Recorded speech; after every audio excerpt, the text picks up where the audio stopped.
This is the latest knife that I've been using in the economy series of kitchen knives. It's from Wiltshire, which is a fairly well recognized brand. Very inexpensive. This knife only cost $2, it was on sale, marked down, but even without that, less than $5.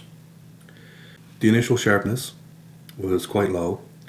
More importantly, sections of the edge were actually heavily damaged, rolled, and impacted, which is unfortunate, and it's one of the main reasons that people tend to stay away from these relatively cheap knives, because when you get them, they can often come in a state that really can't cut any foods in the kitchen, which are difficult to cut and require a high sharpness. Breads, tomatoes, green onions, similar. Now, of course, the immediate thought that a lot of people have, well, that's no problem, I can take care of that in sharpening. I can also take care of the fact that the tip comes rounded and a bit dented. That's true, but unfortunately on most of these really inexpensive knives, and this one is no exception, the edge angle varies quite a bit, and a section of it in the middle was around 18 degrees. Up towards the tip it was heavier. In through the tip it was heavier still, and down by the base it was very heavy as well. So if you're the type of person who just takes this to a V-rod or tungsten carbide draw-through sharpener and gives it a few yanks, you'd notice part of the edges starting to get a bit sharp, but other parts wouldn't be, and you could end up thinking that the steel is difficult to sharpen or whatnot. Of course, that isn't the case. And when I needed to sharpen it, I simply took an extra coarse stone and reground the entire edge to a consistent 15 degrees per side, and also brought the tip down to form a very sharp point. Takes a little bit of work, but the steel ground fairly well. In fact, it was that soft it could actually be machined, so you can file this if you want. Didn't form a heavy burr on the coarse stone, which was good. I brought it up from a really coarse 24 grit to 180 grit to a 1000 just to have a look at the edge and how it was responding, and it nicely shaved off the 1000 grit stone without really any effort put into it, so no issues with the steel. But again, initially the performance was rather low because no sharpness, and the edge retention was horrid. It only lasted about a week before it couldn't really cut a tomato at all, and I didn't really expect it to last very long because it was in such poor shape to begin with.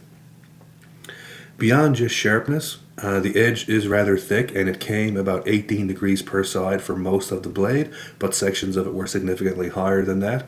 So the cutting ability in general was relatively low because, again, the edge is so thick and the angle is so high, and that's not helped at all by the fact that there's only a very, very short primary hollow grind, and then you hit the full stock thickness.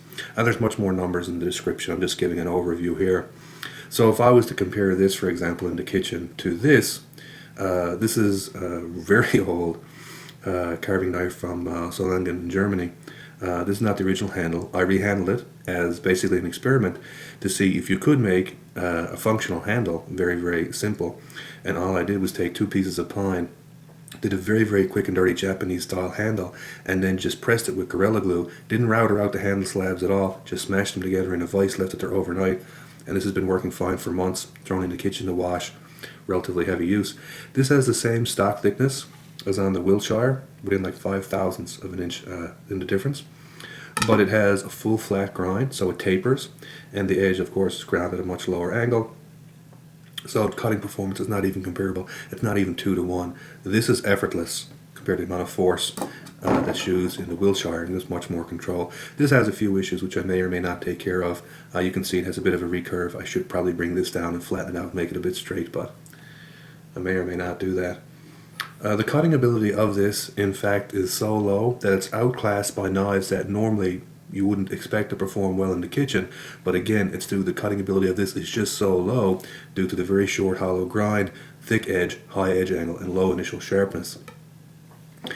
Compared it to, say, a folder like this from Cold Steel, which is a Twistmaster, full flat grind, relatively thin, and acute edge, outclass. Again, much better knife to use in the kitchen in terms of utility, slicing type work. Nice general sweep to the belly, works very well. But this is a knife that does well for that. XM-18 from Rick Hinder. For any type of use where I didn't need a very long blade, I prefer this XM-18 again over the Wiltshire carving knife, and that's a shocking type comparison. I mean, this is a kitchen knife.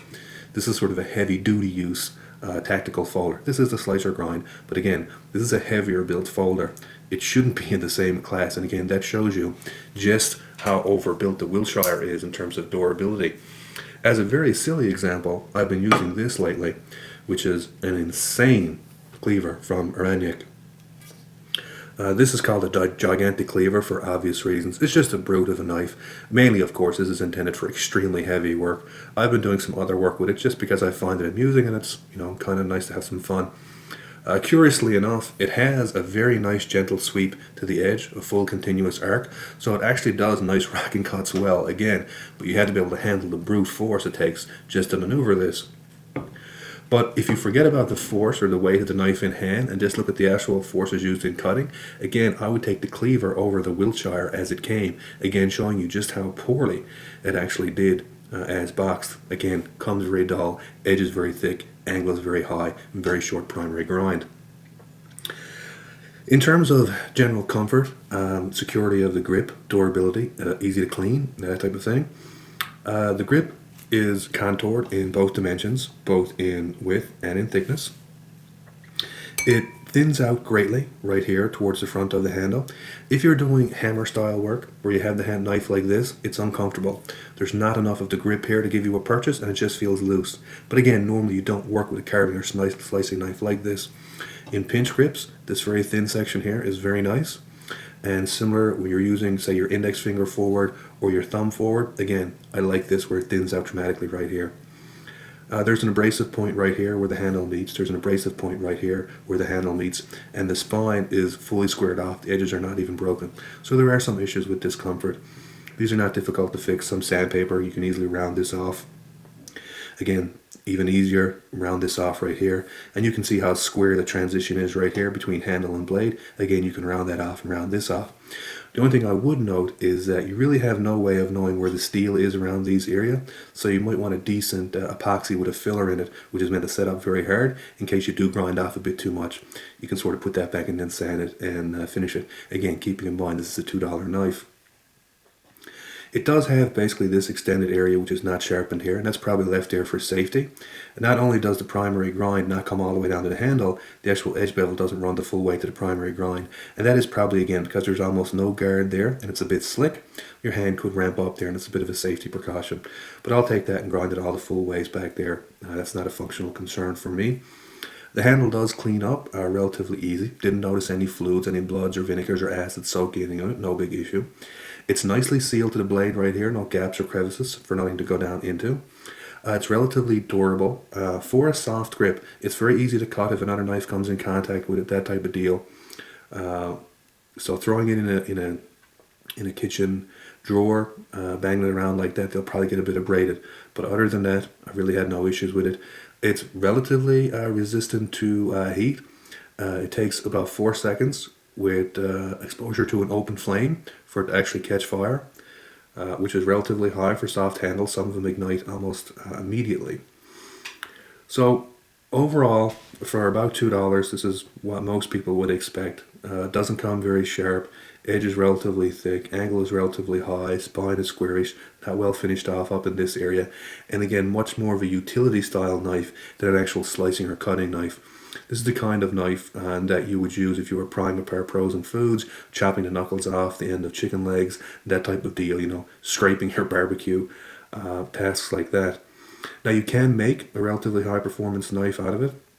Put an actual full primary grind on it, thin the edge back down, bring the edge all the way down here, make a nice point down here, round up these edges right here, blend everything back in. And since you're starting off with a knife that costs about $2, it's a way to make a knife out of it. A couple of things that came to mind to me as I was just working with the handle, noting the severe sweep back here and the security that it gets. You can even do a nice 2-finger grip back here. If you were looking for a rather inexpensive short machete, a Luco style knife, again for $2, this is a relatively interesting thing to look at because it comes with an edge easily thick enough for wood cutting. I've even thinned it down a bit if I was going to use it myself. And it has enough mass and enough heft to work on relatively small light branches and light brush. And again, very inexpensive. So kind of an interesting project for that. And one of the things I'm going to look at later on is that how it works in brush, that type of work, and also how it works as a snow or ice knife, because in the winter, one of the nice things to have is a relatively large blade with a relatively slim blade as well, and relatively thin to cut and form snow for making shelters and stuff like that. Another aspect to look at. One final thing in regards to corrosion. Normally during the initial carry period, I leave the knives wet after cutting up fruits and vegetables and stuff like that. I don't immediately clean them, and this has shown no spotting whatsoever or any type of corrosion. Haven't used it in a dishwasher though. Hand washed all the knives. So no big surprises on this. This was, in regard to cutting ability, initial sharpness, and ergonomics, one of the lowest performing knives that I've seen so far. But if you're looking at, again, a knife more for utility and durability in the kitchen, this is a much better choice than some of the other ones I've seen. It's optimized mainly for strength and durability. And curiously enough, if you're looking at a relatively inexpensive knife for bushcraft and you wanted to shoot a very short machete or like a Luco style knife, you could make one out of this relatively quickly. And even as it comes with a relatively quick touch up on the edge, you'd have a knife that was fairly functional for a light brush that you could pair alongside a smaller knife. And you can get paring knives in this style for about the same thing. So for $4, like $2 each, you pick up yourself a small paring knife and this for the slicer knife, and you have a very inexpensive bushcraft or outdoors kit. It just doesn't make a sheath. It's kind of an interesting thing.